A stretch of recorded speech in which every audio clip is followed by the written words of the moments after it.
All right, this is the part two. So I get to stay the night for the night, okay? And he's like, after that, we will discuss your donation and how you're gonna repay because I'm staying the night for 2 nights. I get a bed, I get my own area, I got a bathroom. They provide breakfast, lunch, and dinner, and then just the prayer and all of that stuff. So I was so excited. I was super excited that I was able to rest. So I take the 2 days, and I do my rest and I pray, and God gives me the strength that I need. He rebuilds my body from being sick, right? I'm not sick anymore. I'm being fed physically, spiritually, mentally. I feel loved. I'm feeling good, right? Well, the next day comes, and because we're in the middle of nowhere, and there's no way, they don't even have a landline, a sheriff shows up because my daughter doesn't know where I'm at because we've lost connection because I'm in the middle of the desert somewhere. So the sheriff comes to verify I'm okay, send this information to my family so they know that I'm not lost in the desert or hurt or injured or anything. Sends that away, and then I'm there for 2 days, okay? For the 2 days. I'm there. During these 2 days, there's other people that are there, okay? They're spending the weekend. This is how amazing God is. One of the families that were there was a family that was from Portland, Oregon, which was my destination, right? And one of the other members that were there was from Tucson, Arizona, where I'm from. Now, is that not amazing? See, God will make sure that you feel comfortable and like you can feel it. You know what I mean? And I noticed, I was like, I saw this guy and he was wearing a yellow jacket, and I was like, it said Flowing Wells on it. I was like, oh, Flowing Wells, are you from Tucson? He's like, yeah, I'm the principal of Flowing Wells High School. I was like, oh my gosh. And out of all the places, in the middle of the freaking New Mexico desert, someone from Portland and someone from Tucson is there with me. Is that not amazing? We don't really talk too much because they're on their own spiritual path, right? Doing their own thing. So I get to spend the 2 days there. I get to pray. I get to spiritually be fed, physically, mentally, right? At the end of the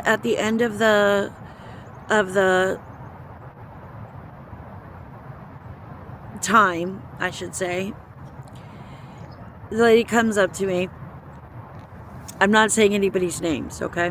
Comes up to me and she says, the monks want you to be, the guest master wants you to be here at 11 on Monday to discuss your departure, and they would like to help you on your journey. And I was like, okay. So I get there at 11 on Monday because I'm leaving, right? It's the last day. I can't stay any longer because they're closing down the monastery. I can't stay. Usually, sometimes they'll let you have extended time. So I'm like, oh crap, I'm leaving. I have to get out of here. So I'm preparing, right? I go out to my car and my tire's low, right? I'm like, oh man, I still have to drive 13 miles to the highway. I'm like, oh my goodness, what am I gonna do? So at 11 o'clock, I go and I talk to the lady, and the guest master had already left because he had other meetings and stuff. So she's like, you are special. You're special. She said, they don't do this for anyone. They turn people away. Because you were in guests in God's house, right? This is the house of the Lord. they turn people away, you have to reserve to stay here. This is their home, they don't just let anyone come. You're at a mission, you're at a monastery. She said they don't do this for anyone, but they're gonna do this for you. She said, we're gonna waive your 2 days stay, your donation. We don't want your money. You don't have to repay back the $100. You don't have to do any of that. They are giving that to you. They wanted to provide you shelter, and they want to give that to you. So you don't ever think that you owe them. That is given. But not only that, they're gonna, she goes, they want to give you this, and they gave me an envelope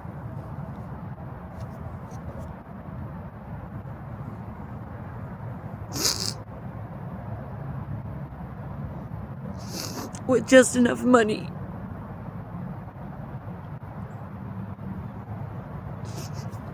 to fill my tank, to get me a motel on the way to Portland, and I even got Arby's.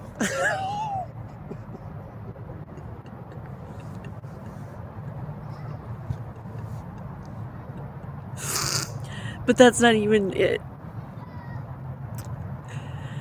Then she said, before you leave, I would like to fix your tire. We're going to air up your tire, but we're also going to fill your car with gas.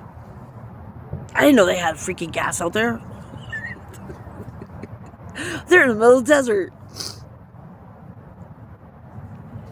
So she goes, follow me, and then afterwards they would like you to be present for the main meal. The monks would like you to pray have lunch with them, have a main deal before you leave, to send you on your way with a full belly and everything. I was like, oh, of course, thanks, of course. I'm not gonna say no, of course, I would love to join. So I go around, I take the car, and she takes the compressor, and her and another brother, another monk, Brother David. Thank you, Brother David. He's the Desert Monk, by the way. YouTube channel, guys. Desert Monk. They fill my car with gas, right?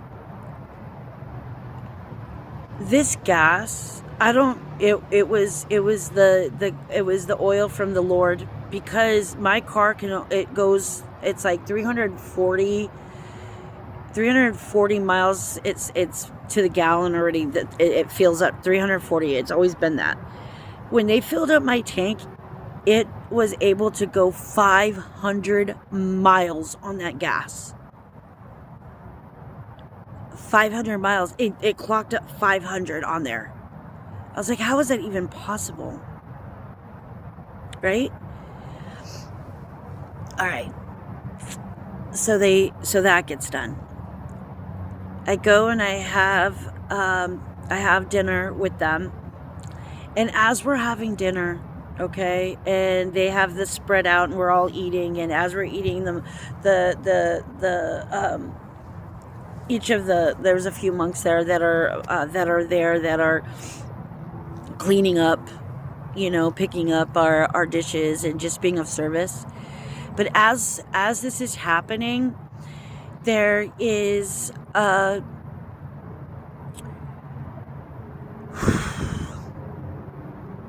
monk that's standing up, a Monsignor that's up on the I can't even say it. So just standing above us, right? And just reading testimonies of the saints, of the apostles, of the different spiritual journeys, like spiritual jobs that they did, and how they provided for the world. You know what I mean? Like they were sharp. It was the best way of explaining this was that They were literally speaking the word of the Lord to me by sharpening my spirit, while they were sharpening, like iron sharpens iron. So they were sharing testimonies of the saints to me and to the others there before we left.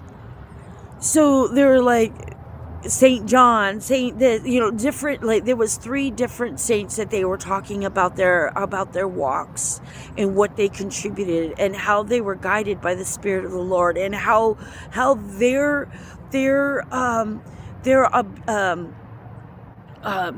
obedience came to fruition and helped the greater good of the world. And as I was sitting there listening and not really realizing what was going on, I was just in awe when I left, because I was like, I can't believe that just happened. I can't believe that just happened.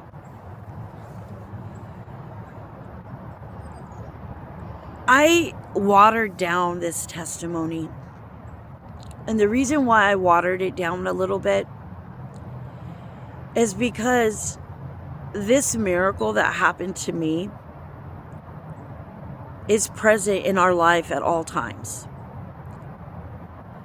And sometimes, I'm not saying that I am happy about the test, but without the test, I wouldn't have a testimony.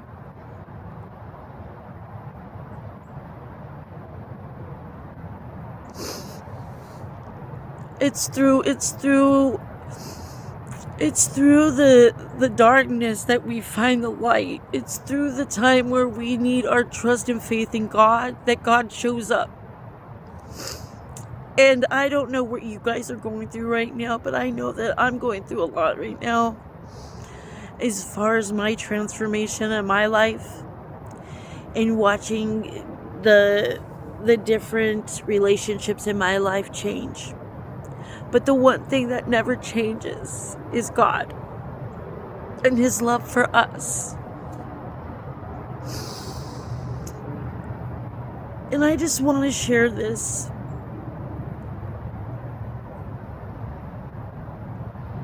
If it wasn't for God, I wouldn't be here. If it wasn't for the love of God, I wouldn't see the love in me, and I wouldn't see my worthiness, my need to live, my purpose to serve,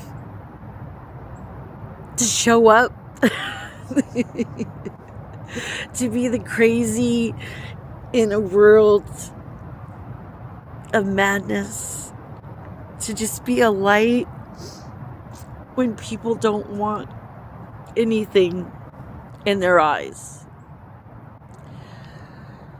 We are the light, and it's time to show up. It's time to show out all the gifts that God has given us. It's time to open up our mouthpiece and testify. It's time to testify, guys.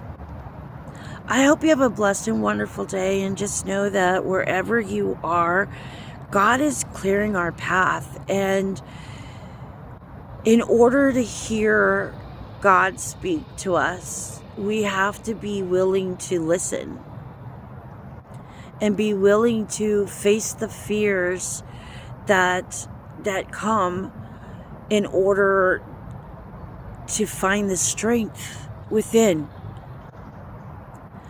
Because you don't know how powerful you are until you get up and you begin.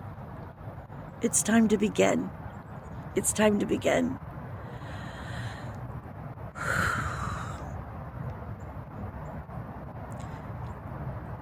God is good.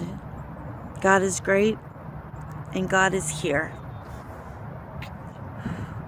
It's time, my dear. It's time to start our relationship with the Lord. It's time. Get in line. Get in line. Get in line. In line to the divine. Yeah. Have a blessed and wonderful day, and don't forget to pray.